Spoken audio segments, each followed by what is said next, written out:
Hello YouTube, this is Dr. V's Revolution Will Not Be Pesticides. Today I'm doing a video on the importance of seeds. Alright, now seeds are going to be they might be, I don't know, in the future they might be a little bit more difficult to come across. So now that bang that you just heard is fireworks. It's not gunshots or anything. It's still the 4th of July. Okay, so seeds are going to be something that's probably going to be a little bit more difficult to come across in the future. So what I suggest that people start doing is actually investing in buying seeds.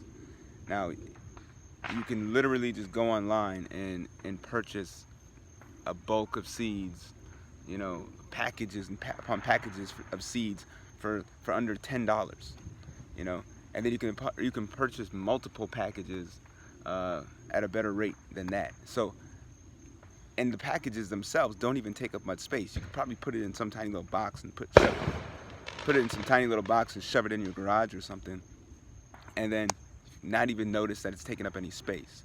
But when the ship hits the sand, and in the future, and you're going to realize that it's going to be difficult to eat, the grocery stores are going to be empty, the shelves are going to be empty, then you're going to realize, dang, I am so glad that I saved up on these seeds. I purchased these seeds in advance. So if I were you, I would start investing in your seeds now, and even start planting some things and getting practice in planting some of these things. Because in reality, a tiny little dime bag of seeds can create, like, I don't know, 100 square feet full of food and vegetation.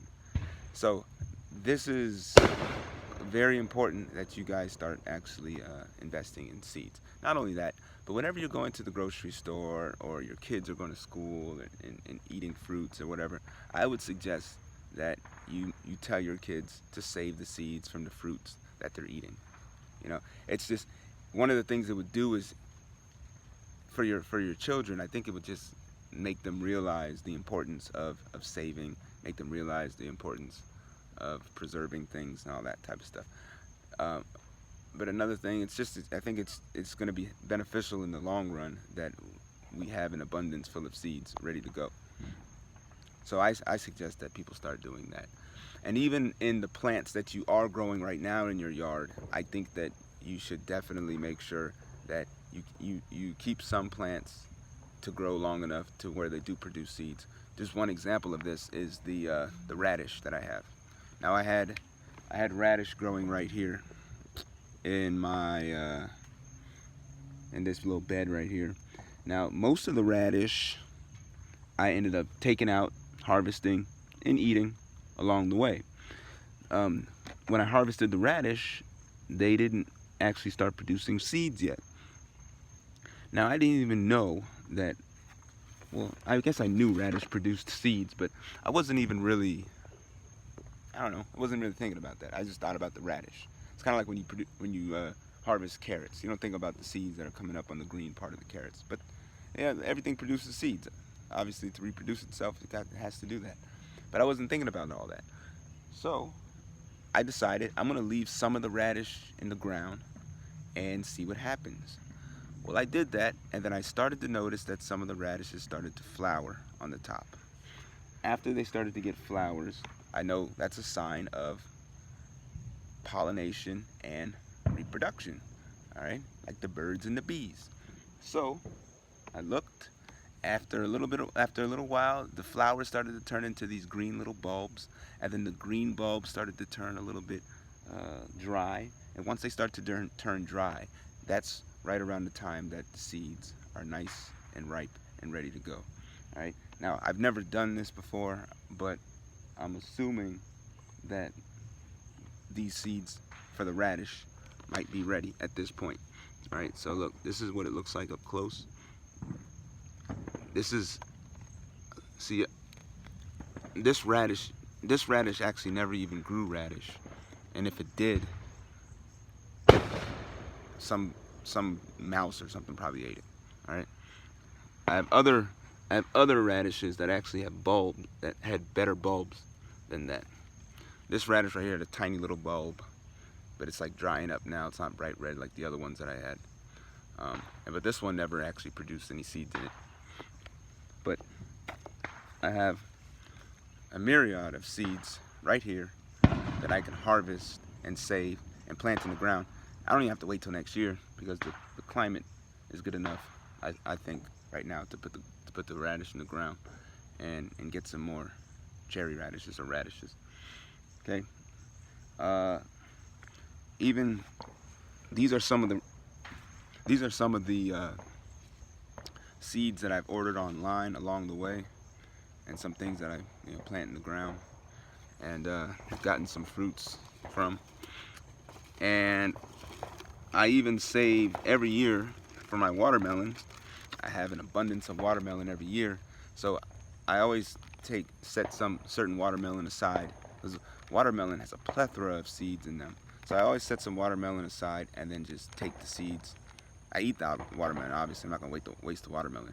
But I'll take the seeds out as I go along, spit them into a bowl, and then put them in a bag here. So these are watermelon seeds, even though they don't look like watermelon seeds, but they are. And that's them. And then that's what I used this year to plant that watermelon patch that I got growing over there. Okay? And then if you step over here, I'll show you something pretty cool. I harvested some beans from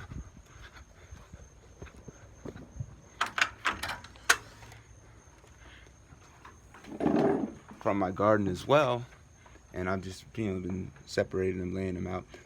Some of these beans I might actually some of these beans I might actually put in the put back in the ground and grow some more. I actually did that already with some of them, and then some of them I just might eat, and get my protein in, you know what I'm saying.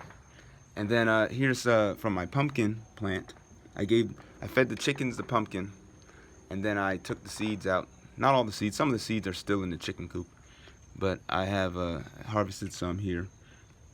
And then I also have a cotton plant that I grew last year, where I harvested the seeds as well, and I'm still in the process of harvesting some of the seeds, because sometimes it takes a little while to get the seeds out of the cotton plant. But I actually planted some of these seeds already about probably 3 months ago maybe, and I'll show you what I've got already from that one cotton plant, or from the cotton seeds that I planted about 3 months ago. Step back over here. That's actually, the cotton plant is actually right next to my radish. But this is only about a 3-month-old plant right here. As you can see, this is a 3-month-old cotton plant. If you come in close, you can see the right here. You can see the starting to get it's going to get some flowers soon, and then after you get some flowers, this is where the cotton comes out of, and then eventually the cotton gets some seeds in it, and then you pick the cotton, and then you take the seeds out, and then that's what I have over there on the back porch. But yeah, I'm harvesting seeds and saving them up. I have a whole bunch of cotton seeds. I have a whole bunch of watermelons. I have a whole bunch of seeds stacked everywhere. But I'm gonna go buy some more. But yeah, that's it. That's my seed video. And remember, the revolution will not be pesticides. See y'all later.